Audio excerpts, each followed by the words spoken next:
I'm Edie Lush, and I'm here in the Hub Culture Pavilion in Davos. Very pleased now to be joined by Vali Nasr, the Dean of the School of Advanced International Studies at Johns Hopkins. Thanks very much for coming along. Pleasure to be here. So we're only minutes after the inauguration of Obama's second term. Tell me a little bit about what you're thinking the next term could bring. I know that there's a lot of focus on domestic policies, but do you think that the administration is going to be allowed to just focus on that? No, I don't think so. There are a number of global issues on the table, from a crisis in Asia for the first time between China and Japan, within South China Sea between China and its neighbors Vietnam and the Philippines, and most importantly in the Middle East. The Middle East is in a situation of free-for-all. You have a crisis in Egypt, that the country, if it doesn't stabilize, could be potentially entering in a dark phase. There's a civil war in Syria without an end. And then we're all of a sudden seeing a complete revival of Al-Qaeda, from Libya to Algeria to Mali. And Middle East has turned into an arc of uncertainty and crisis that can impact virtually every other agenda the administration has domestically or vis-a-vis Europe or even vis-a-vis Asia. So we actually heard very little, in fact nothing, about foreign policy in his speech, in Obama's speech yesterday. How does that make you feel? Well, it doesn't make you feel very comfortable if there is not much thinking and vision coming out from the administration right at the beginning. Because there is a sense that they almost are taking it for granted that foreign policy won't matter, or that the world will be fairly stable, so they can focus on domestic issues in a very strategic and sort of narrow way. And reality is going to interrupt that. So the problem is that if you don't get ahead of the Middle East problem, if you don't engage the region in a proactive way with a vision of how you're going to deal with Al-Qaeda, how are you going to stabilize Egypt, how are you going to end up Syria, you might potentially be facing crises of much greater magnitude that then will consume the administration's entire resources and attention and make it completely impossible to fulfill its domestic agenda as well.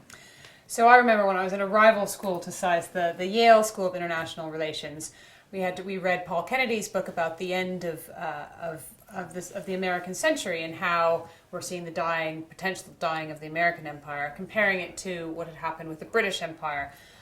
But it's interesting now because it doesn't seem like, for example, China is ready to take the US's place, or is it? What would you say? No, it is not, and I don't think China wants to take the US's place, and nor does many other countries around the world want the United States to actually step down from global leadership.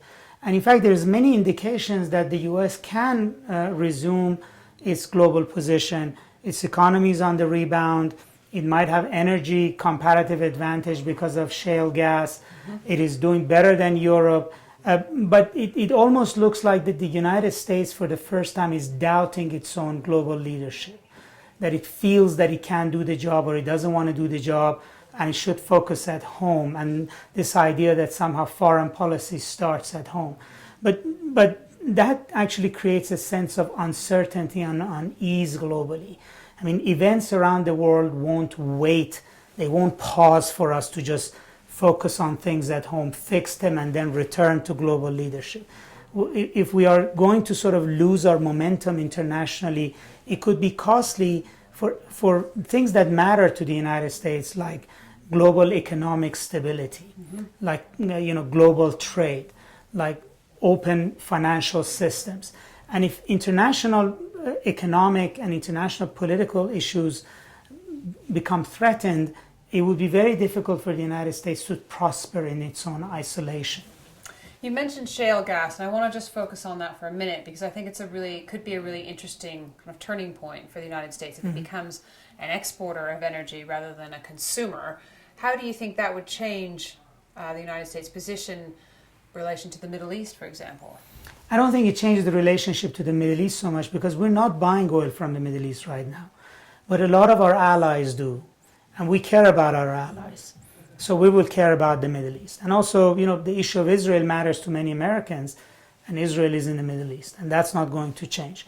What the shale gas will do is that it can potentially bring a lot of revenue to the United States, and it can invest in its education and bridges and roads. And it also can make the United States' relationship with the rest of the world change. Shale gas is going to first and foremost replace coal, which is going to turn the United States into a net exporter of coal and then a net exporter of gas. And that can have a bearing on Europe's relationship with Russia if Europe begins to import gas from the United States, or if the United States begin to compete with Qatar for Asian markets. The United States not been an exporter of energy for a long time. And when that happens, it will have an impact in US's self-perception and also US's bottom line economically. But I don't think this will lessen the Middle East's geostrategic importance. And I think one of the fallacies, dangerous fallacies, is to think the Middle East won't matter, so we don't have to focus on it. And as we're speaking, we can see the ways in which the Middle East can be a spoiler to the happy story around the world. An Al-Qaeda attack on a gas facility in Algeria, or an uprising in Mali, or a takeover of the Sinai Peninsula. Things of this sort can disrupt Europe, can disrupt the United States' economic relationships around the world. And these are sorts of things that we have to focus on and think that, yes, we can be prosperous, but yes, we have to focus on Asia. Yes, we have to focus on Europe, but that shouldn't come at the cost of continuing our engagement with the Middle East. Vali, I'm going to keep you here forever, but we're going to have to leave it there. Thank you so much for coming into the Hub Culture Pavilion in Davos.